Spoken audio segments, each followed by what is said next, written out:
feel like we'll talk about therapy properly when we're with our therapist. No, but I think you could dip into it into now. a little bit. Yeah, because I think we did mention therapy in our first episode. Yeah, no, we did actually. Yeah, the way I've kind of gone about it is, and maybe this is actually symptomatic of me not being the most committed person in life, but is... What do you mean by that? Are we unpacking every sentence now? Okay, sorry, go. Oh, Lemzi told me on a slide there. Amelia, shut up. No, even, you know what I mean? Shh. Keep going. Now you can go into that too, I guess. Yeah. No, but I mean... Maybe this is therapy. No, but you said not being the most committed person in life. What do you mean by that? Yeah. Okay, fine. So, what do I mean by that? I mean that sometimes I don't always... Actually, no, what do I mean by that? That's a great question. What do I mean by that? My clearest example of that. Right, cool, yeah. Sweet. Enjoy that. Bon appetit.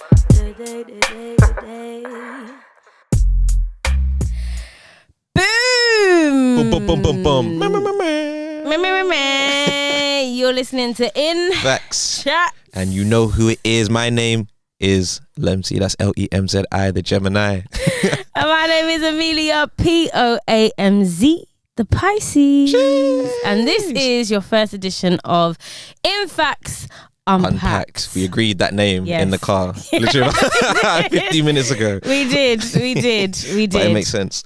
And yeah, essentially in these episodes, there's no videos, there's no big budget, it's just me. Why are you blowing our cover with the budget? It's me and my homie, and we're just going to chat about the episodes that we've had before and break them down a little bit more.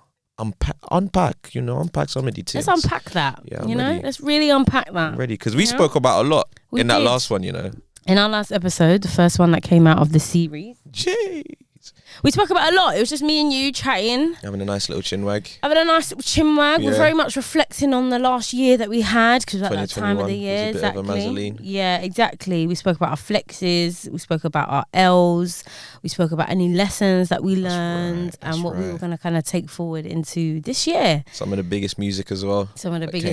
Exactly. Yes.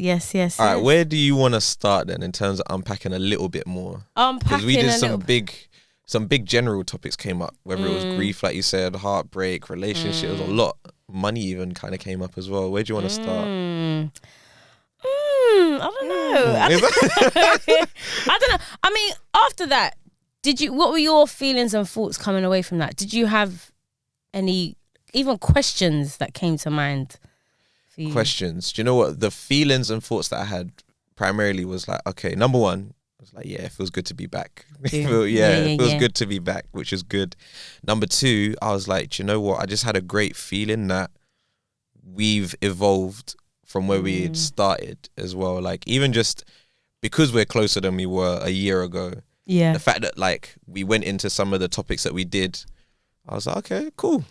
And it didn't feel weird. It's natural. Like you and me talking about any of the stuff you mentioned, natural, the good moments plus the lesser moments, because you would have been at, or at least been aware of, all of these things like when they happened anyway. So getting into a bit more detail about them, I was like, yeah, this is how this podcast should be. Like whether it's just you and me or anybody else that's come in, it should be a case of we love transparency. Yeah. We love honesty. We're not therapists though, so please, you need to go and pay for your therapist at the right time. Podcasts aren't, they aren't therapy. Yeah, this is not therapy. Actually get a therapist, please. That's a whole different bag. Yeah. But come here and we're just going to chat. Like, that's what I know we're going to make sure happens in it. Just get into everything properly. Do you know what, actually, one thing that I did come away feeling from that episode was, it's funny how we kind of spoke about our flexes. Like, our flexes were very different to our losses and lessons, but essentially, in what sense? No, but like, for instance, I mentioned heartbreak, you mentioned losing someone in your family, and it's funny how we didn't, the fact that like we're managing those things, we didn't add that as like a flex, if you know what I mean. Like, we weren't proud of ourselves in a way of handling these things that are hard in life. And like, we touched on it a bit in the episode as well, that like sometimes we don't want to speak about these things. So one, the fact that we even was so open about that, two subjects that a lot of people shy away from talking about, because whether it's pride, embarrassment, feeling very vulnerable. Yeah. The fact that like one, we just, you know, bam, we went in, we just said, spoke. yeah, look, no holds barred, Do you innit? know what We're I mean? here. But then also the fact that like we're managing it, like we're still being able to get up every day to do what we're doing, whatever, or like we haven't let that situation consume who we are. I think that's also a flex in itself. Do you know what I mean? No, I fully agree with you. And you know what's interesting? Because if I think about, say, heartbreak as the example that you brought up last time, when I think about when I remember I was seeing someone at one point and they asked me, have you ever had your heart broken? I was like, no, I'm good. Like, Oh, you're good. I was like, no, that's never happened. Some of us. But that was because I was literally still heartbroken. Like I had met someone very, very early after like going through a breakup, and that breakup really impacted me. But to the point where it was so much of like, okay, this is just what's going on, and I've just been carrying on in that form that just became my standard. So I just felt like, yeah, I'm fine, innit? I don't even know what heartbreak is, but I'll tell you now, yeah. When I was when I came out of my last relationship, I was bawling. Like on the day where it happened, I remember I was crying. But it's natural. This is the thing, and I remember a big part of that for me was like the fear of, oh, it's not just like, oh, you're no longer my girlfriend. It was more like, rah, this person, you're like my best friend, and now that dynamic is shifting. Whether that person's aware of it or not, which they probably are, but like for me, that was the main thing. And I was like, how do you deal with that? How do I get through that sense of, all right, cool, that person you chat to every day, or that's now gonna go. We're not gonna have that anymore. So to go back to what you said, I think it is a huge flex to be able to say we've gone through that feeling and still been able to like add all these things on top. Whether it is all of the flex, because we have flexes we didn't even mention as well. Yeah, it's true, exactly. Yeah, we didn't mention every flex, but yeah, you're right, to still be able to just almost like just continue doing the things that you're doing whilst dealing with like even with grieving. It's a weird feeling as well, because it's very little that you can actively do about it. That's actually one of those things where it's like you can't change it, so you got to learn to live with it. Facts, and it's hard, and a lot of people navigate that in different ways. And I think on like the similarities that grieving and heartbreak have, because in no way am I saying what I experience is on any level of like what you're experiencing at all, but there's similarities to like heartbreak and grieving, because essentially your brain and your body, it reacts in the same way as if you were grieving when you experience heartbreak. Essentially, you are losing someone in your life. You're losing a partnership. You're losing a best friend. You're losing almost you're losing a future you thought you were gonna have with someone. So it's like you end up grieving all those things. And I'm not even gonna lie, at one point I had to watch a couple TED Talks, you know, because I was thinking, what's going on with me? I feel like we've all done that though. That like when you just start searching how to deal with heartbreak, how to deal with loss, and then you literally have a series of TED Talks that are like, okay, so this was my experience. Like, no, honestly, but you know the biggest one that helped me was one, it also like it was the same TED Talk that was like it's your body kind of processes it as grieving, so it does take a certain length of time, but then also it's the same feeling as when you're like an addict and you're coming off of something that you're addicted to, because also essentially you become addicted to someone. When you're with them, you get endorphins and good hormones released in your body, and you like being with them because of how they make you feel. And now you're having to wean off of that for whatever reason it is. That's why a lot of people relapse. They go back, they want to pre-stories, they want to go over the memories in their heads to just relive that moment again.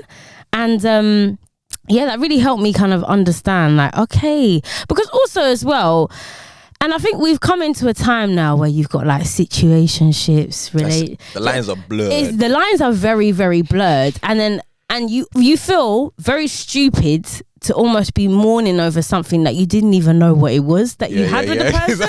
It's actually very like, it's very like, you feel like, what? Like you almost can't even justify how you feel.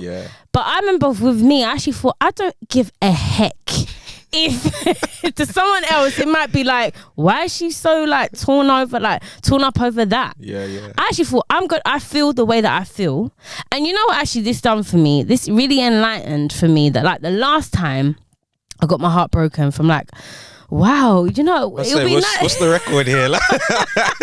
Firstly, I'm not joking when I say my name's Amelia Poamz, the Pisces. Like, I'm a Pisces, innit? I can fall in love with a pen. I'll tell you that. I can fall in love with a pen if it just asks me the right questions. I can fall in love with a fly. No, but I like. Please don't. I know. I wear my heart on my sleeve. If you get heartbroken by a fly, I can't even help you on that. But it basically, so for my first like long-term relationship that I had, he was like my best friend for a moment in time. Like genuinely, I thought this was it. Like we were gonna be together for the rest of our lives. How old roughly were you talking? I met him when I was like probably just turned 18. So I was like a teenager. Like all throughout uni, I was with him. Like honestly, and the thing is, now I can look back at it, and I'm never gonna say, oh, you know, I wasted my time, whatever. I've done a lot of growing with him. I've done a lot of learning with him. I've done a lot of our first times with like a lot of stuff. But I realized after that, when things obviously didn't go the way that I planned, and it turned out that there was things he was keeping from me, and I was heartbroken, I actually realized that it affected my behaviors right up until now, which my therapist has helped me break down, because I realized basically I self-sabotage a lot, and I've always known this. So like with me, I've always known that like if I'm with someone or like seeing someone and I've said it to you. Firstly, I don't like liking people. What the hell is that? For starters, I say I don't like liking people, right? But it's because I don't like almost them having the power of me. I don't like the power that gives someone in terms of I'm gonna start acting like an idiot now. Yeah. Like they can now basically they could turn around and hurt me. I don't like the fact that someone has the ability to hurt me. So what I do is I tend to duck out of situations quick. So like the minute I even like, this is going really well, I think I like them. Nope. I'll find something. I will find something to just duck out the situation. And I've been doing that since my last relationship. And my therapist said to me, Amelia, you can't be doing this. She was like, there's certain things that we do in our lives that obviously just protect us from danger. And our brains now computed, obviously, that heartbreak was dangerous. You know, we need to prevent it happening. Avoid that again. And she was like, we have these protective mechanisms, but then sometimes we overuse them that they almost become at detriment to us. And she was like, that's what you've been doing. And then what made it, like this last situation was, this was the first person in a long time where I actually just kind of put all my guards down, and I was like, do you know what? You're gonna go. I'm just gonna go with it, innit? I'm just gonna go with it. And even when my intuition was telling me things weren't right, I thought it was my insecurities, and I thought it was me just wanting to duck. And then lo and behold, it was my intuition. It was my intuition saying, get out. But off the back of that, would you still feel okay? It's probably still fresh and everything as well, but like, do you feel now that you were right to not allow people into your space? Like, is that going to hinder you going forward, you reckon? It's a tough one. Hey guys. No. Guys, so you know what it is. So listen, honestly, that's why, you know what? So to answer that question, I'm not gonna let it. That's why I've gone to therapy, because I could feel myself turning just very anti-man, very anti-men, just genuinely. Just men are trash, that kind of. Not even like that, but just didn't really have time for men at all. Like honestly, like I just felt very detached from feeling things for people, and I was just like, this is not me. Like I grew up on Disney. I love love. Like I'm a Pisces. Like I love love. And I was like, this is not me. That's why I was like, let me actually start therapy as well to just unpack all of this.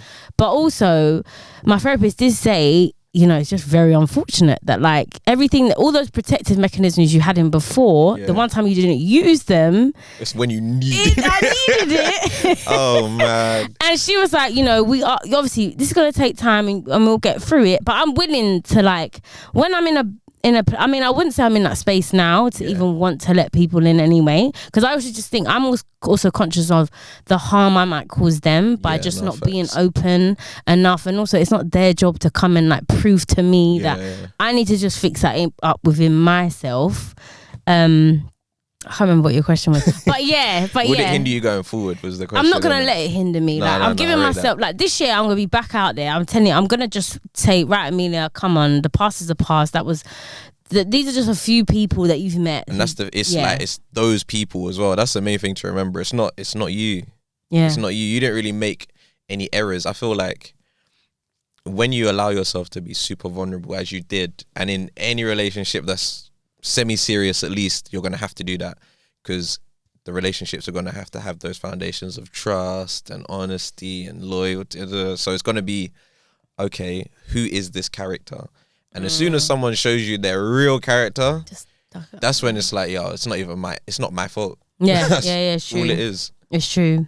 But no, I'm with you on the whole, like, there's certain times where you feel like, I probably should protect other people from how I'm feeling right now as well. Because I had that as well, where I was like, yeah, I'm someone who I don't mind just telling people, yo, this is what I'm up to, or I've just come out of this situation, so this is really what I'm here for, da-da-da-da-da.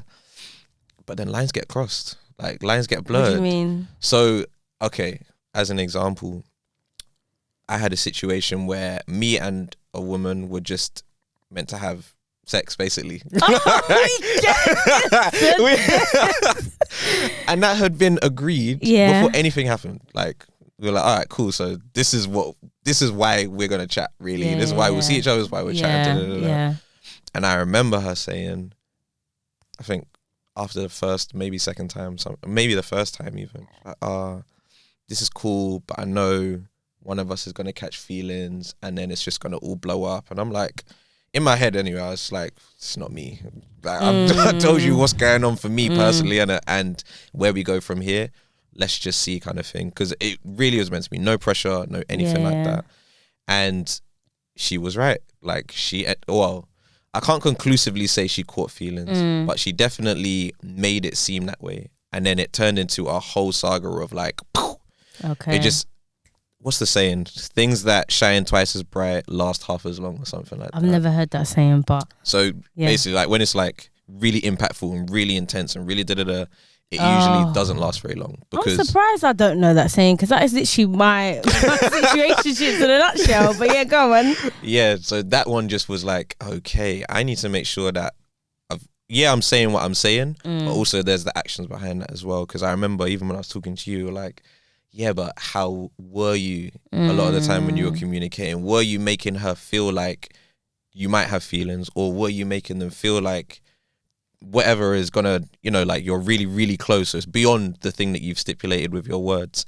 And maybe I was, and I think that might have been just because I was still fresh out of a relationship, so I'm bringing a lot of my relationship behaviors into this other dynamic, which is completely different, but they're not, I need to protect that person from that. I need to make sure that, okay, I'm conscious of the fact that this is how I've behaved in this scenario, and it's different to what my relationship scenario was, and yeah, man, we'll learn. We live and learn. No, because you know what? So there's, okay, so wait, I just want to unpack that. Oh, okay. Unpack it. Unpack. This is in fact unpacked. So yeah. So, but what's interesting is you both kind of set your expectations at the beginning of it. Correct. And I think that's also where a lot of, well, not even expectations, but intentions were very clear from the beginning. And I feel like that's good, because a lot of people actually, they're not clear with their intentions from the get-go. And I feel like that's why with that situation, it's almost like then if things kind of change, you kind of almost have to remind yourself, but wait a minute. Like, so if I was like the girl and I've caught feelings, I have to almost like tell myself, wait a minute, Amelia, but we did kind of say that, like, this is what we weren't going to do. But then also you need to be realistic with yourself, because if you know that actually you're not capable of not catching feelings, then don't put yourself in that position. Don't do it. Yeah, if that's not what you're about, honestly, don't do it, because you'll just get hurt. Someone's gonna get hurt. Do you remember that Harry Rose advert? Someone's gonna get hurt. I used to love that. Which one was that one? Maybe it's like the little kid. Oh, I know someone listening knows. Yeah, somebody's gonna get hurt. Oh my God. But I can't remember what were you actually saying before that? Basically. Oh yeah, just being mindful, and that, you know what? Yes, that's it. Just be mindful. Do you know what a big factor for me towards the end of the year was me really understanding what causing harm means, I really live with this mantra now that like whether you have caused harm intentionally or unintentionally, you have caused harm. You need to accept accountability.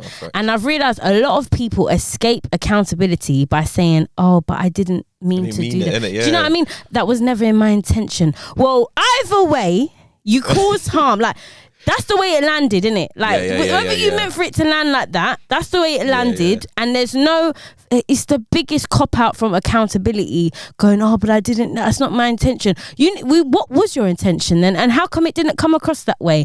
And that's why I think a lot of people need to go to therapy, because you need to, because you got people just walking around in this life, right? And they actually think, I'm not doing anything. That's just how they a nice person. Like that wasn't down to me. I didn't intentionally try and hurt them. Well, if you're going around and you're actually making a fucking mess and you don't even know that you're making a mess, you need to go and sort that out. And that's also, for me, when I went to therapy, I was like, I don't even know how I might be inflicting harm on other people. That like, and even like straight off the bat of that situation, I kind of started seeing someone, which I kind of fell into. It happened very organically. Like they're a lovely person as well, and I was very conscious of I'm not being my normal self right now. And even like, because I remember I was talking to you about it, like even when they're just doing nice things for me, you're second guessing, innit? Second guessing everything. Why? Innit? What? Honest, like literally, I was thinking, no, this is not normal, Amelia. Like everything they're doing, you're looking at them sideways, and this is because of the situation you just come out of. And this is showing me that you haven't healed from it, and it's not fair now to kind of bring that straight to someone else, where they might be thinking, is this girl even feeling me or nah? Because like the brother's a good looking guy, like I was like feeling him, but I just couldn't, like I just felt honestly so detached. I just felt so detached, and I just had to be honest with him in the end. And I mean, he took it well, and like we still talk here and there. I even do think, because we still got on, like if even in the future if something was to happen, I'm open to it, whatever. But I had to be mindful. I was like, Amelia, don't do what all these people do where they just rush straight into others situationships or relationships or whatever, just to mask over the hurt and the pain that they're feeling. Not me, man. Go to therapy, people. Go to therapy. That's a therapy plug. Exactly. So which is going to be interesting as well, because we're going to actually speak with a therapist in one of our upcoming sessions as well. Oh, it's going to be good. I've actually got a session the day before. Oh. Yeah. So where I work, Spoke, we have these like, go on. Because I've got a therapy session the day before as well. Oh, is it? So it's going to be nice. Right, maybe we'll bring in the stuff that we've learned. But go on. Double unpack it with the next therapist. Yeah, let's see. So at Spoke, we have, I don't know how to, an association, I guess, with this company called Spill. So if anyone's looking for like just online therapy, it doesn't have to be a thing that you're like doing long-term commitment for, but you get at least one-off, I think they're like 50-minute sessions. Definitely recommend it. Definitely recommend it, because this is going to be my 4th or 5th one with just Spill. So is it one-to-one? Yeah, one-to-one. Just you, that person, just chatting, and it could be anything. And like the way I've kind of gone about doing little bits. In fact, I feel like we'll talk about therapy properly when we're with our therapist. No, but I think you could dip into it now. A little bit. Yeah, because I think we did mention therapy in our first episode. Yeah, no, we did actually. Yeah, the way I've kind of gone about it is, and maybe this is actually symptomatic of me not being the most committed person in life, but is... What do you mean by that? Are we unpacking every sentence now? Okay, sorry, go. Oh, Lemzi told me on a slide there. Amelia, shut up. No, but you know what I mean? Shh. Okay, go on. Now you can go into that too, I guess. Yeah. No, but I mean... Maybe this is therapy. No, but you said not being the most committed person in life. What do you mean by that? Yeah? Okay, fine. So, what do I mean by that? I mean that sometimes I don't always... Actually, no, what do I mean by that? That's a great question. What do I mean by that? My clearest example of that, I guess, is my last relationship, where I guess commitment's defined in a couple of different ways, innit? I was very committed, very loyal, didn't cheat, and you know, you don't need a pat on the back for any of that. I know, but still, because no, but that's very normal. No, it is very normal, and I'm glad. In your relationship. But I know, please, you know the bare fucking minimum. Yeah, go on. But we were together for 9.5 years, a long time. That is a long time. You know? That is a long time. And but we're getting to that point in age where I think we actually broke up around 27, something like that. Yeah. But as we're getting there, 24, 25, 26, 27, the questions of what's coming next creeping in more and more and more and more and more. And in my head, it was kind of like, it's still too soon. But in other people's heads, not necessarily in the person that I was with's head, but like maybe people directly around them, it was like, is this guy actually ready to commit to you? And my idea was that we're together, so we are committed to the idea of being together, but then there's that next level of, are you going to get married and be committed in that sense? Are you going to like make it super, super official, etc.? And we didn't. We didn't. I'm still determining whether it was because I didn't want to get into like further official commitment, or if it was just, you know what, I just wasn't ready. Like, okay, yeah. Which I really feel that's all it is. I just wasn't ready. Like, there was a lot of stuff in my life that I still, to this day, really want to try and sort out for myself, whether it's just creating more foundations, just having a bit more individual stability, because that was something I was really lacking. 25, 26, even beginning of being 27 as well, like no consistent income, stuff like that. So even being committed to a quote unquote a job, I've always found that very hard. So yeah, being a creative kind of gives me that license to be a bit more fluid, decide to do this for a season, all right, I'll move on to this next thing for the next season, blah blah blah blah blah. So yeah, that's kind of where the commitment statement came from. No, if that makes sense. But you said you're not the most committed of people. Yeah, because with stuff like, let's say, the relationship, or even just my habits of work, I'm someone who, I'll go to work, I'll do the work and but I'm not fully committed to the idea of, this is actually going to be my sole focus. I'm going to make sure that from here until, I don't know, however long, this is what this is how I'm sticking to this. I don't really usually have like a single model that I stick to. Okay. If that makes more sense. So yeah, as I said, being a creative, I was doing an events here, and then it would be like, all right, I'm not doing events, all right, I'm doing the workshop stuff here. And it's, whilst I'm in it, I'm very committed to the thing, i.e. with my relationship, very committed. Try to show as much love as possible, obviously receiving as much love as I was getting as well. Committed to the idea of being in a relationship, but taking that commitment further was something that I did avoid. But again, in my head, it was just because I wasn't ready to take that step. Right. And then it's actually, so we unpacked that sentence. Yes. Now I'm thinking, what was I talking about before that? You were talking about therapy and how you got these one-off sessions. Yeah. So you're going, So yeah, I don't do it weekly, for instance. I don't do every Monday, I'm going to sit down and talk to this specific person. As I said, I think it's going to be my 5th session, and it will be the 3rd person from Spill that I'm talking to. So I haven't like developed a real relationship or rapport with any of these therapists yet. The max sessions I've had with them is 2 with somebody so far, but I feel like me dipping in and out, I'm like, okay, this is a good time for me to just have one, because nothing in particular has happened right now, but I just remember thinking, I haven't done one for a little bit, let me do a little check-in for myself, basically. And that's kind of how I've been using a lot of the therapy sessions that I've had, like more sporadic check-ins, as opposed to, all right, you're committed to a consistent weekly, bi-monthly, whatever it is, schedule. Fortnightly, like me. It's good though, man. I think it's good that you do it that way, where it's very, very structured. Yeah. And it comes, I like it though, because I look forward to our sessions, even though the last one, bloody hell. Like, it is. Oh, mate. They came. I thought I was, I have to question why I kind of used the language as I thought I was doing so well up until then.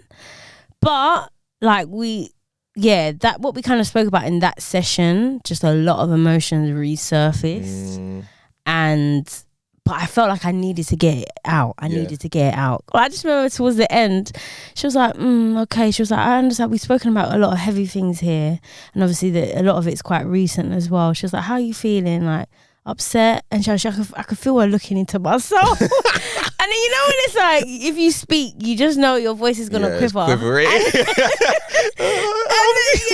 I was like, sad. No, she was like, she used the word sad, and I don't even like the word sad because sad feels quite sad.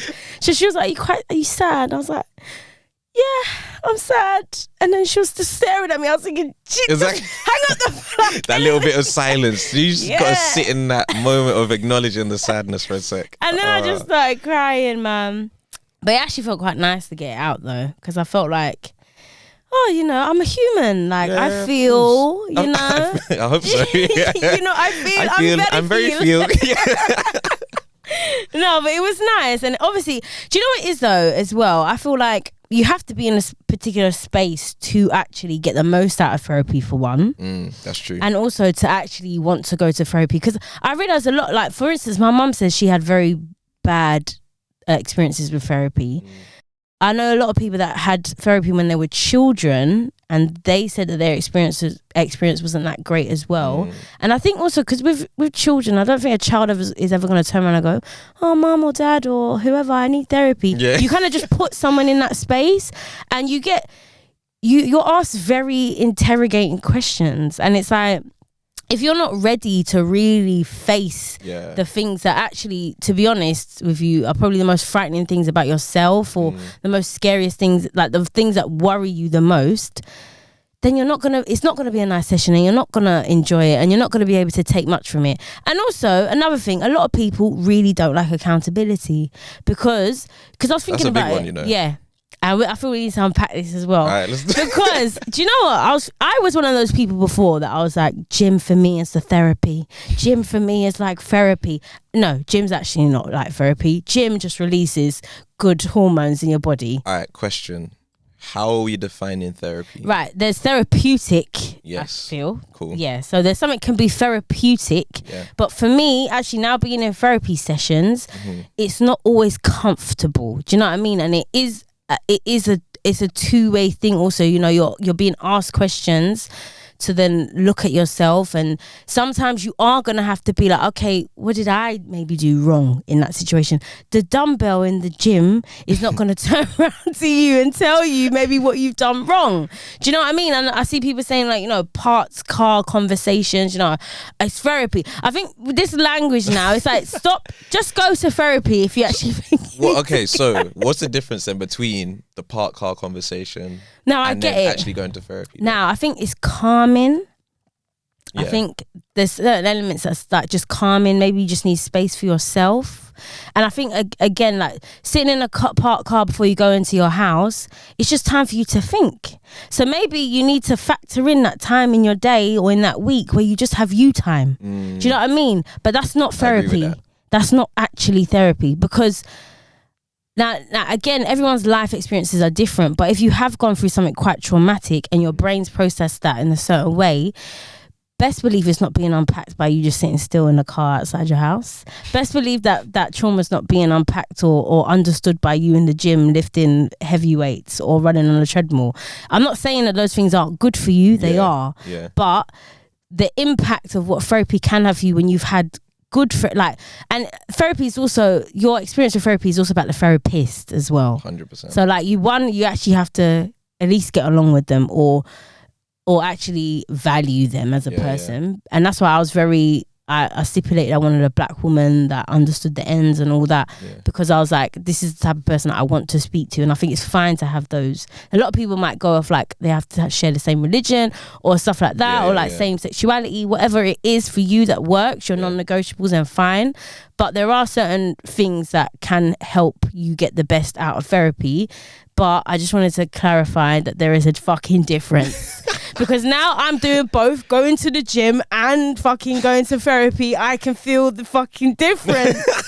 And if you do both, then my goodness, what a beautiful world. You're a champion, isn't it? But yeah, let's talk about accountability. Yeah, go on. Because what do you mean by you want to unpack it? Go on. Okay, firstly, I feel like I'm talking a lot, so I'm gonna, Okay. But what would you like me to chime in with this one? No, but yeah, accountability again has also been something that's been heavily playing on my mind recently. I think a lot of last year, firstly, I love the word accountability. Like I actually love that word. More than responsibility. Yeah, I love it. Yeah. I love accountability because for me, I believe, right, that there's a lot of things that we don't have control over. Mm-hmm. Like, we're gonna experience things in our lives. Like, if I look at my life kind of and the things that I've gone through, a lot of that was out of my control. But the one thing that I always had control over was, what was I gonna do with that then? Do you know what I mean? Moving forward, what was I gonna do about that? How was I gonna let that live in me? Do you know what I mean? And I think a lot of people, it becomes almost a bit too lonely. I think accountability is quite lonely because it's just you looking at you. You can't blame anyone else. Like, because I could sit here, so even for instance, this our situation, I could sit here and just blame the other person. Like, they made me like this. It's because of them. I can't trust anyone. It's because of this. It's because of the and it's easier to just blame. Because then ultimately you're waiting for someone else to do the work for 100%. You. You're waiting for someone else to kind of fix what needs to be fixed. And also sometimes you're like, they need to apologize. Even like waiting on other people, it gives you excuses to do nothing. And I remember one of my favorite books, The Power of Now by Eckhart Tolle. Yeah, Eckhart Tolle. Yeah. Oh my God. But yeah, he said that, and there was a what's the word? There was like not a chapter, but he spoke a lot about pain bodies and how we like to live in pain bodies sometimes, and we get comfortable with feeling the suffering.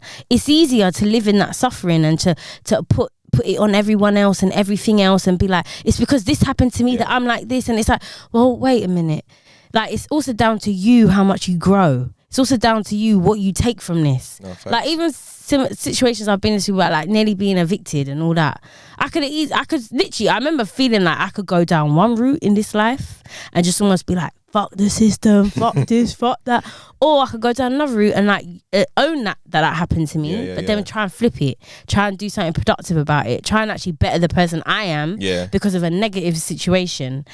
And back to accountability, I feel like a lot of people are very comfortable with just kind of sitting in their suffering, and like almost that becomes their identity, and they almost 100%. If they detach themselves from it, then they don't even know who they are anymore, because that's how they see themselves. It's like, I am this person that has gone through this. Do you know what I mean? Yeah. But yeah, what's your thoughts? I'm with you on the struggle thing, especially because I feel like even generally speaking, I don't know if it's a British thing or a Western thing, or I don't know where it's from, but this idea of glamorizing the struggle. And it's like, that is stuff and obviously if you've gone through your situations, as you said, like, you've gone through them, a lot of the times it's not your fault what you go through, but it is definitely now your responsibility to flip it somehow. Because I just feel like you always have to be accountable. I want to try and use a different word than accountable to accentuate accountability, but it's hard because it is such a good word. But you always have to be accountable for the fact that in every situation, no matter what's happened to you, you do invariably have some form of choice. Not everyone's choice is exactly the same, because whatever you're experiencing is going to be unique to you. But the fact that you will have some variation of choice, you are now accountable for how you decide to like move forward with something. So if it was heartbreak, or if it is losing your job, you can say, do you know what, I'm gonna sue this company because they've fired me or whatever. Or you can say, do you know what, I learned so many good things there, and I got a few good networks from this place. I'm gonna move forward and just say, yo, how can you help me just bust the next job that I'm trying to get to, or whatever. Just that level of looking at yourself. And I feel like the parked car thing is a great synonym for that moment of silence, because remember in the last episode I said 2020 really just knocked me back and said, yo, sometimes you just need to shut up. Just sit down and shut up.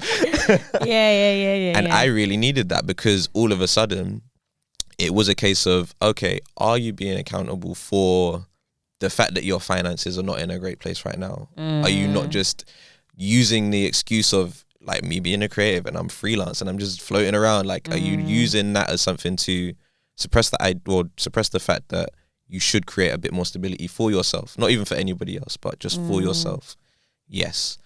Just accountability in terms of your health, your physical health, as well as your mental well-being. Like, are you consuming the right things that are going to make sure that you feel good as much as possible? And it sounds like a very woo-woo-y, our life is so great kind of thing to say, but we have a lot of control over that. Like, and that's not just your food, obviously. That's what you're reading, what you're watching, what you're listening to.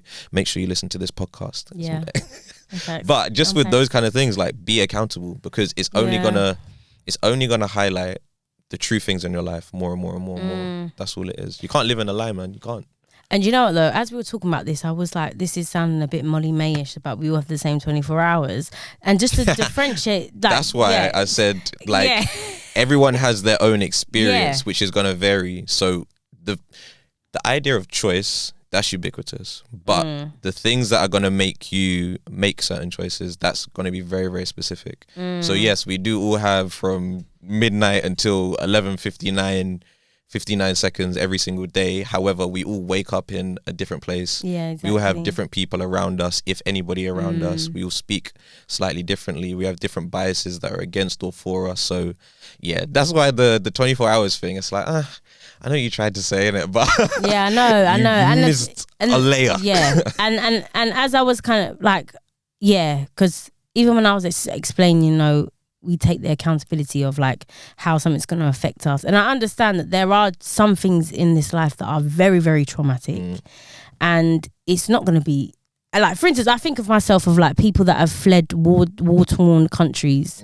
I can't sit there and be like, yeah, but what are you going to do about that? Do you know what I mean? Because that is traumatic. And I can't even imagine. That's the like thing. how Also, we can't even understand it. Yeah, exactly. I can't understand that at all. So this is not like exclusive to everyone, but like on a like a lesser level in a way. Because also I don't want to measure other people's pain as well. Like what some people might go through, someone else might find really traumatic. Somebody else might internalize it in a different way or whatever. But I think where you do have that ability to be like, okay, I can move forward from this, I will move forward from this in the best way possible, then I think we can. And I think it's also being more conscious of the harm that you might be inflicting on others if you don't. Because there are some people that might think that, like, for instance, I always talk to my mum about going to therapy. I'm always like, mum, just go to therapy. To therapy. My mum's experienced a lot in this life. Like, I don't even know how she hasn't gone to therapy up until this point. She's experienced a lot. And I remember at one point, like in about 2 years, she experienced like so much, like a lot of deaths and things going on in the family and stuff like that. And my mum's she said she's never wanted to go to therapy because basically she feels that like once she starts crying, she'll never be able to stop because she's just always internalized all these things. And that comes a lot from like the way she was brought up, a very West Indian community, a very West Indian culture, especially then added on top with the British culture coming over here. You know, you don't hang your dirty laundry out to dry and everyone sees it. You don't tell the world you're eating baked beans and all this stuff. Do you reckon that's a generational thing as well then? I think so. I think like similarly to your mum, I could definitely say both my parents were like, guys, you've lived through some really mad stuff, and I don't even think the idea of therapy is something that they've even entertained. Whereas between me and my sisters, we'd always just like, we don't all go therapy or anything like that, but like the idea is still there. It's in our face where it's like, oh yeah, if you went to therapy, it's like completely understand it. I get it. Yeah, exactly. But my mum, I think, I just feel like, it's just never a thing, or you just learned to get on with it, and it was kind of like, you know, if it didn't kill you, just made you stronger. All of those phrases came from that. Literally. And it's like, but I remember telling my mum as well, because I was like, Mum, imagine if you got therapy, how different our dynamic would be, how different maybe I might have been as well, because there might have been things that you learned about you that you might have even taught me. Like, even when I'm in therapy, I do have to talk about my upbringing. And me and my mum at first were very, very close. And then we lost my dad. It was just me and her. And then my brother was born. And obviously that means another man's factored in. And I didn't even realise how much of an impact my brother's dad had on my life and my upbringing until therapy. And I'm talking about this over 10 years. This man was living in the same house as me. But we didn't speak. We didn't get on. And I thought that kind of like, you know, you block it out. I thought that had no impact on me at all. But it had a massive impact on me, and it had a massive impact on me and my mum's relationship. That actually, one thing I did want to add as well, that one of my biggest flexes would be now having the relationship I do with my mum now. Like, we've done a lot of healing, like a lot of healing, very, very uncomfortable conversations, accountability has been flying around in my house, because it is a case of my mum had to swallow a few things that I had to just tell her, like, that had a big impact on me. And I think now that I've got a therapist, I think she took me more seriously about things that I had said before, because she just thought I was moaning about, like, oh, you're just moaning about this, or you're just jealous that I spent more time with Jay and I was working more when I had you. And I'm like, no, Mum, I've actually sat down with my therapist and she's actually said that, yeah, that had an impact. Do you feel like with your therapist, it's like equipped you with how to communicate those things? So before, it might have come in it's just coming from yourself and how you express it between you and your mum. Obviously, the biases there will be, okay, this dynamic doesn't go, so we're going to clash. But do you feel your therapist is giving you ways of doing it slightly differently where you can have that convo? No, I wouldn't say that she's actually like equipped me with like ways to how to have that conversation. Because me and Mum were having quite deep, uncomfortable conversations beforehand anyway. Yeah. So But I now think she's yeah. Now she's listening. And do you know what though? I'm not even gonna. Which I guess the kind of silver lining to me experiencing heartbreak recently was my mum being reminded of how human I was. So my mum had to really, she saw me very, very upset. She saw me acting in ways that she was like, what's going on with you, Amelia? And I had to tell her, like, I'm not okay. Like, I'm not actually okay. Yeah. She's like, oh yeah, but you're Amelia, you know, you'd probably have another guy in the next 10 minutes. Big BBC, Big Barbican, Amelia, what you mean? She just seems to think, oh, you know, you have another guy around soon and you'll be talking all Queuing around the block, yeah. Come on. But I was like, no, Mum. And then the thing is, then she had to open up to me and she's like, yeah, but Amelia, I've never really got my heart broken because I've never really allowed myself to fall in love because I'm too scared of it. So she was even like, I admire you for doing that, because she was like, that for me sounds like my worst nightmare, to like someone, allow yourself to like someone to the extent that now if they turn around and hurt you, it really cuts you. It really hurts. Yeah. So then I had to remind her, I said, yeah, Mum, I'm human. If you cut me, I bleed. There's blood. Do you know what I mean? But I do think it's also part of the first daughter syndrome. My mum, honestly, I think she thinks that I'm made of steel. Like, I'm made of steel. I could just take anything on the chin. Do you know what I mean? Like, I'm just so confident, you know, come break my arm, shred it to pieces, straight put to it the in next a one wheel, smoothie. kid. Do you know, I'm putting a smoothie and I'll drink it for breakfast. Do you know what I mean? No, actually, I'm human. And she got to see that human side to me that now, I think it's really she saw that vulnerable side to me again, which for time, I'm not gonna lie, I didn't let her see for a long time. So a lot of my vulnerabilities did lie in the fact that our relationship wasn't tight. I even remember telling my friends a lot, with my table talks cards, it would always come up what's the one thing that plays on your mind the most? And it always used to be my relationship with my mum, because not having my dad is always, from a young age, I've always thought, when she goes, that's it. I ain't got any other parents left on this earth. So when we would not be in a good place, mentally I wasn't in a good place, and it had such an impact on me. So now when we're back at a point now where I genuinely feel like the real healing has happened and it's happening. Obviously there's still times I have to tell her, Mum, you're doing that thing again that irritates me, and you say things without thinking or whatever, but I really do feel like we're getting there. And I do think everything happens for a reason, and it does, but that's a super flex though, you know. It is a flex. Sorting that relationship with someone you live with, but then also it's your mum. It's our mum. You know what I mean, it's your mum. That's big. For those who can't see, because no one will be able to see, but Amelia's smiling. She's got a real genuine, nice smile on right now. This it's relationship nice, with my mum. No, so that's it's good. Nice. And a lot of my friends will know how heavy it has been. It's played in my mind. So for there to be real healing, it's a flex, you know. Congratulations. That's I know, it's nice. Wow, that's a sick flex. It's nice. What were our other flexes? I'm trying to remember, because I remember mine there was the finance thing, NFL, and maybe Rich Mix it might have been. Was there any others that you wanted to mention that? But I made you whittle it down. I've actually told you don't go on. Yeah, I know. The cheek. The cheek. I was like, just don't drag it out. But yeah, go on. Is there any other? Not what I want to do actually is more the finance one, and why that was even a flex in the first place. Because obviously in the episode I didn't say the number. It was more just this thing happened. It was great, cool. But the reason, or one of the reasons why it was so significant for me, was that I usually look at my life in probably about 5 distinctive pillars. There's my emotional well-being, there's my physical self, my mental self, or psychological self if you want.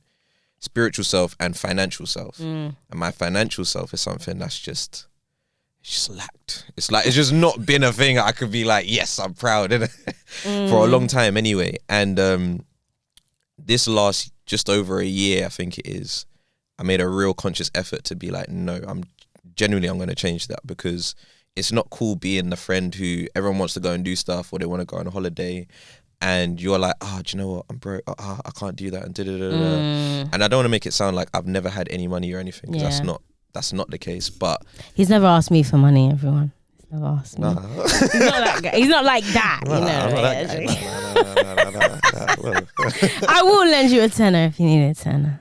Petrol, yeah? No, I'm joking. No. Anyway, let's not even talk about my finances. But go on.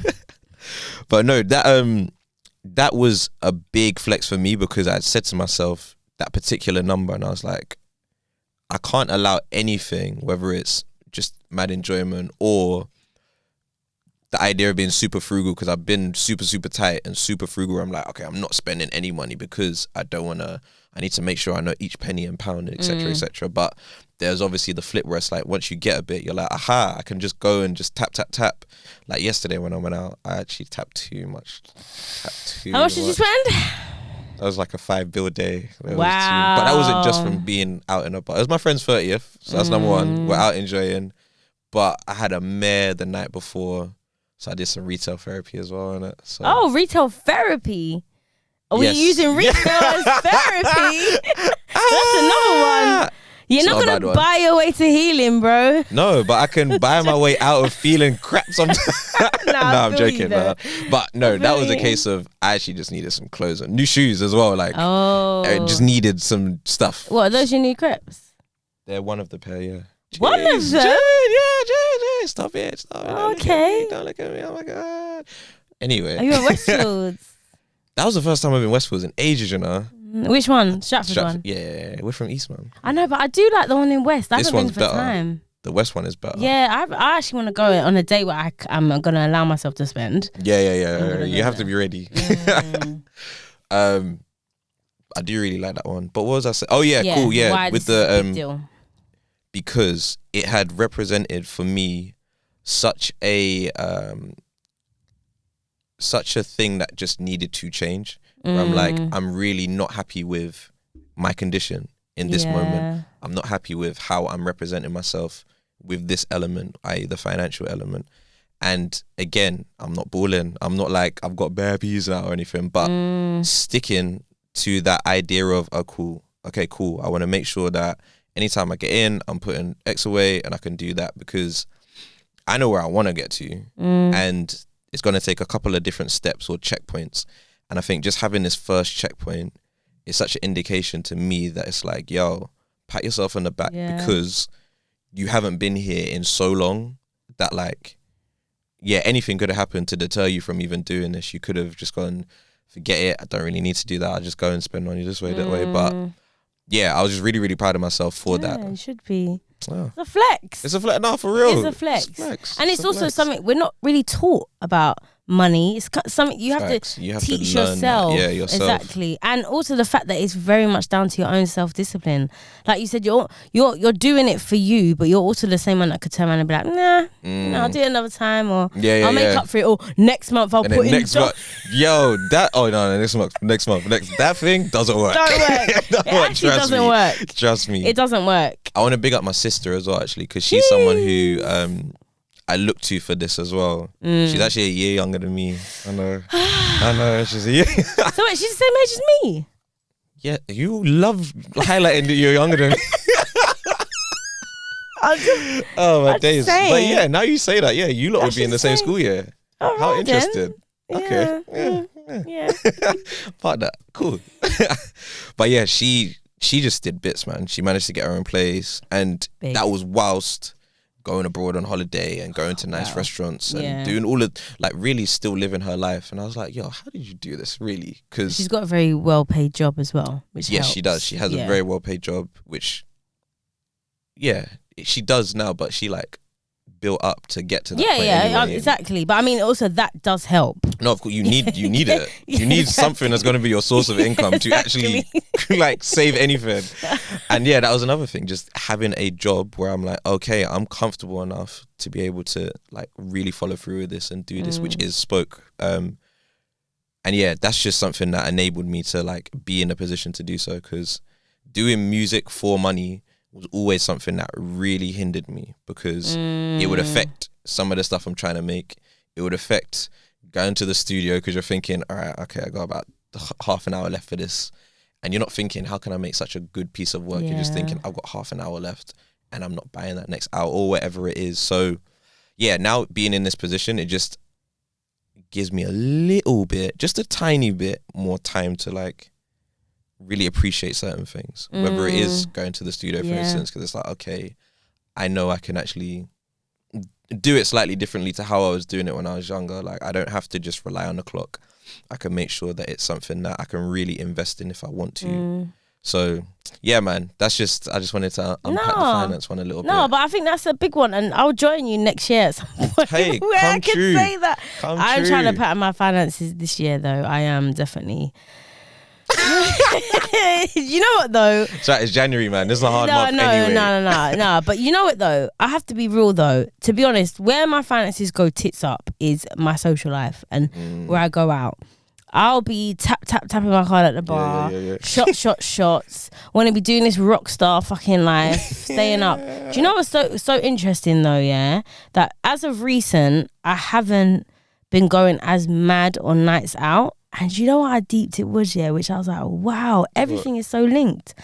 Because I enjoy being at home more, because me and my mum get on more, I don't want to be out that much anymore. Like, I don't mind just calling it a night and going home. And I remember I saw this on TikTok or Twitter, and someone mentioned it, that like sometimes people that are just out is because actually maybe their home doesn't feel like a home, or there's something that they're just wanting to be away from. And I do actually think, and my therapist helped me unpack this as well, that even my drinking habits kind of started or stemmed from me not wanting to be at home that much. Yeah, and I'm not saying like my house wasn't like a horrible house or whatever, but I think it was just the dynamic that like my brother's dad brought into the house and I just kind of just rebelled in a way where I was like, because I started drinking when I was like 14, 15, out in the park, doing all-nighters. K-siders. Before that was Lambrini though, spinning around with the bottle. We used to I'm ask so people. glad I didn't do that stuff. Whoa! Do you know what? We used to actually ask people outside the Costco, oh, excuse me, can you go in and buy us a Lambrini? And like, in about 5 minutes, someone would. But we gotta get. Wow, our upbringings are very different, weren't they? Or not even upbringing. We need an episode on that anyway. Yeah, I didn't start drinking. Let me not act like I was super young. I mean, super old. I was 17, just before I was 18. Yeah. I think was like the first time I actually drank alcohol. Yeah. But yeah. I feel like we'll get into that one. We will. We'll have to, because drinking actually really became a big part of my life. And like, same though. let me not front. And it's like, definitely, I definitely don't have a problem. Like, I've never felt like I can't give up alcohol, like, or like I can't like not drink. Like when I'm home by myself, I'm not drinking or whatever. Yeah. However, that obviously then the money that you spend on it, and then the outfits you want to buy to be out this or whatever, or out in the club all the time. But even like I realized like recently, because I think it was like November times, I was like, I'm not gonna like stop drinking, but I'm gonna just like tone it down, make sure I can actually still do stuff the next day, because my hangovers can take me the fuck out. So, and I realized I started to get that balance. I was like, yeah, I can still go out, but then the next day I can still crack on and do other things and whatever. Yeah. So then now I'm like, okay, maybe this is also like a side effect of like you wanting to be at home more. Because even like my room, it's like my mum helped me like decorate all at the beginning of last year, like kind of new fresh space, and I've got my desk in there now, and I just feel a lot more like, oh, okay, like it's my space, it's my home. And even like, just the dynamics in my house feel different now, that like I just don't mind just staying at home, inside. Yeah, it's a flex to be able to just chill. I love being at home, man. I can't lie. I love it. Not especially, but let's say it's been a really, really busy time, and then there's that little evening where like no one else is in the house. I love that moment of, oh my gosh, I'm just gonna just sit down, probably put something on Netflix and do nothing. Yeah. Like, I've got really accustomed to enjoying doing nothing nowadays. Yeah, but doing nothing is productive. Rest 100%. is productive. 100%. But the thing is, there was really a time I didn't enjoy being at home, and I've realised, wow, that really shaped me and who I was for a long time, and just being out like all the time. Even though there was one time when I was with my ex at the time, so I'd just pretty much be around his most of the time. But then my mum took that quite personally. Like, I just didn't want to be around her, but it was more like I just didn't want to be in the house. And this is when, honestly, things were just tits up. Like, the tits were on the fucking fan. Like, the tits were on the fan. The tits, you know, when like the shit hadn't even hit the fan. The shit stained the fan. Like, the fan was just full of shit. Like, this is the time, like literally, I went through like 3 winters. I think we'll probably have to unpack this properly like another time. We've got more time. But like 3 winters, and I didn't have any hot water or heating in my house for 3 years. 3 years, no hot water. That's a lot. 3 fucking years. That's a lot, man. So you can imagine why I didn't want to be at home. Yeah. And I wanted to just be out everywhere else. But now I'm like, Amelia, it's okay. You can come home now. Like, home is nice. Like, and the thing is, when I grew up as a child, I used to love my home. I used to always have people round. Yeah. People would to be come fair, to you mind. still do though. I know, I'm trying, but my mum's gotten so anti. She's the main reason. She's like, when I tell her, oh, someone's coming around, she's like, oh, for goodness sake. I'm like, can we please? But she's getting there now. Like, bless her. Everyone's on their journey. Yeah, man, and it doesn't stop. Whatever age, it doesn't stop. The healing doesn't stop. You can be healed. No, because we spoke. However, you always continue to grow. No, wait. Sorry, this is just a point, because one time me and Lemzi were talking, and I said that healing is like an ongoing process, so you're constantly healing. And Lemzi, your point was, I was like, you can be healed, but you are always growing still. Yeah, but don't you then think, changing, but don't you think then you're always kind of... The reason I said no is because healing implies you're at a deficit. So healing means, let's just say... But aren't we at a deficit anyway? Because technically we're all slowly dying. Is that a deficit? We are all slowly... Our body's slowly deteriorating. Okay. So are we at a deficit, or are we just continually changing? We're not healing if we're getting closer to death. What? Are we going here? Whoa. This is not how... All right, so this has been... Wow. We don't need to go there. What time are we on anyway? Now. Just over and out. Yeah, this is a nice place to wrap it, I'd say. Yeah, should we wrap it here? Let's wrap. Yeah? Yeah. Okay, because we're going to have more combos anyway. Yeah, we'll park it. So it's all good, yeah. But we will do some outros though. Cool. You want to do a little fact? Yeah, have you? Yeah. I've got one, yeah. Oh, you got a fact? I came prepared. Okay, firstly, so just what everyone should know is obviously our name is Infacts. Correct. So we thought we should actually at least have some fucking facts. Yes, just a fact. A fact. Okay, what's your fact? This is interesting because... My fact. Yeah. There is an organization called Imagine Insights, and their whole thing is like just working out what Gen Z are really into and just being as honest, or finding out as much honesty and truth about Gen Z as possible. So if you're someone who has a company and you're like, Gen Z's our audience, you would go to someone like Imagine Insight. Yeah, kind of. It could be. Also spoke. But yeah. But you would go to someone like Imagine Insights, and they'd be like, all right, cool. This is the data that we've got of all of the Gen Z people that we've spoken to so far. So one of the facts is that from Imagine, I keep saying it because it's spelled like that, by the way. Yeah, Imagine. IMAGEN. It's really smart. Imagine Insights have said, or I'll let you guess, what percentage of Gen Z community have said that they will trust brands in 2022? Firstly, bro, I'll have to be honest with you that I don't care. Just be so honest with you. Are you gonna throw my fact away? No, but bro, like, give me a fact that like I actually care about. Alright, you want me to change your life? Alright, let me change your life with this one instead. No, I got you. Now I'm gonna leave everyone who listened to it. You don't get the percentage. You're not gonna hear it. Big up Imagine Insights. No, I'm not doing it. I'm moving on. I'm moving on. My whole brain was like, why are you telling me this? But yeah. We said a fact. Alright, cool. Here's a different one, yeah. Okay. Because we spoke about heartbreak, sorry. We spoke about grief a little bit. Yeah. This is something that anybody who is going through these things, a therapist did tell me about this technique or this model called the tier model of grief. T stands for to accept the reality of the loss. E stands for experience the pain of the loss. A, adjust to the new environment without the lost person. And R, reinvest in the new reality. See, that's the kind of fact I have that facts in on fact facts on needs. facts on facts. Not you just doing extra Not work for stats. Spoke. You don't want like statistics. It's not work. Don't do that. No, Don't do that. You got that came from prepared Spoke. still. Where I got it from doesn't matter. I don't need to reveal my sources. Left on I don't need your to reveal computer. my sources. Okay, no, but I love that. And you know what? A The fact I tier have for model you, of grief. because now you just reminded me of a fact that my therapist actually told me about. That you actually can't faint from a panic attack. You can't actually faint. And that's what I'm gonna say. Yeah, cool. Because I actually, I'm not gonna shit on your fact. One of my elders last year was actually having a panic attack towards the end. Did you think you were gonna faint? Oh my God, I thought it was a wrap for me. I Really? thought curtains closed. I can laugh about it now, but I thought curtains closed. You know, it's gonna be like Looney Tunes. You know that little end thing and someone jumps out, the little circle thing. Like, that's it, all, folks. She's wrapped up. Yeah, I thought I was a goner, mate. Sorry I was to hear outside trying to catch my breath, mate. Really, my breath wasn't the issue. It was just my breathing. But yeah, she told me, you can't actually pass out from a panic attack. That's good. Yeah, so one it's less good thing to know. panic Yeah, about. Okay? So that's good.